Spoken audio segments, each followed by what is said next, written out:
అందరికీ నమస్కారం. శ్రీ గీతా టాక్స్కి తిరిగి స్వాగతం. ఈరోజు మనం చెప్పుకోబోయేటటువంటి మంచి విషయం పాండవులందరికీ పత్ని ద్రౌపదీదేవి అన్నమాట. ఆవిడ మహాపతివ్రత. అయితే ఒకసారి అంటే ఒక్కొక్క సంవత్సరం ఒక్కొక్కరి దగ్గర ఉంటూ తిరిగి కన్యత్వాన్ని పొందుతూ మహాపతివ్రతగా ఆవిడకి ఒక వరం ఉందన్నమాట, 5 భర్తలు ఉన్నా కూడా. అయితే ఈసారి నకులుడు దగ్గర ఉండేటటువంటి ఆ రోజులు అన్నమాట. మనం అనుకుంటాం మహాభారతం అనగానే ధర్మరాజు, భీముడు, అర్జునుడు వీళ్ళే అని చెప్పి, కానీ నకుల సహదేవులు కూడా చాలా గొప్పవారు. నకులుడు చూడటానికి చాలా అందంగా ఉంటాడు. సహదేవుడు అన్ని విద్యల్లో, తన ఆవుల పెంపకంలో కానీ గుర్రాల దీంట్లో కానీ చాలా ఉద్ధనుడు అనమాట. అలా నకుల సహదేవులు కూడా ఏమాత్రము వీళ్ళకి తీసిపోరు. కాకపోతే వాళ్ళ గురించి ఎక్కువ ప్రచారంలో లేదనమాట. అయితే నకులుడు దగ్గర ఉన్నప్పుడు ద్రౌపదీదేవి నకులుడి కోసం ఎదురు చూస్తూ ఉంటుంది. అంతఃపురంలో నకులుడు వెళ్ళి గుర్రం మీద వస్తూ ఉంటాడు.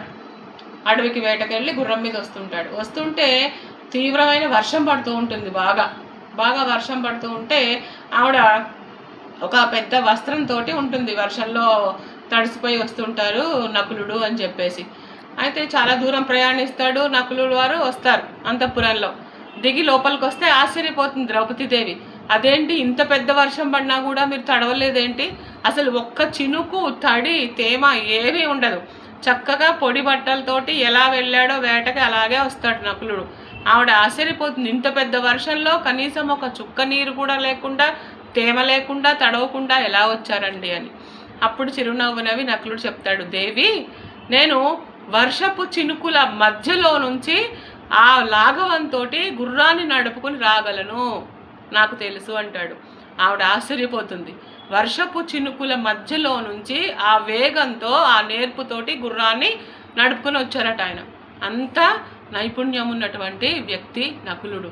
సో భావి భారత యుద్ధంలో కూడా, కురుక్షేత్ర యుద్ధంలో కూడా పాండవులు వీళ్ళ భీముడికి, అర్జునుడికి తీసిపోకుండా యుద్ధం చేశాడు నకులుడు.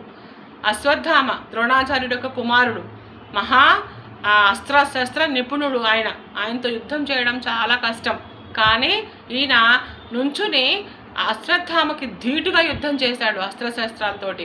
అశ్వత్థామ ఒకానొక సమయంలో తిరుగుతూ కూడా యుద్ధం చేస్తే నకులుడు కూడా తిరుగుతూ తగ్గట్టు ధీటుగా ధాటిగా యుద్ధం చేశాడనమాట.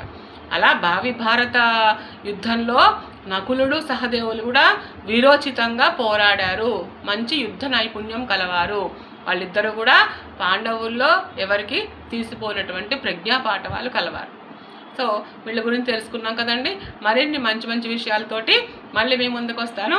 అంతవరకు శ్రీ గీతా టాక్స్ని లైక్ చేయండి, షేర్ చేయండి, సబ్స్క్రైబ్ చేయండి. ఉంటాను మరి.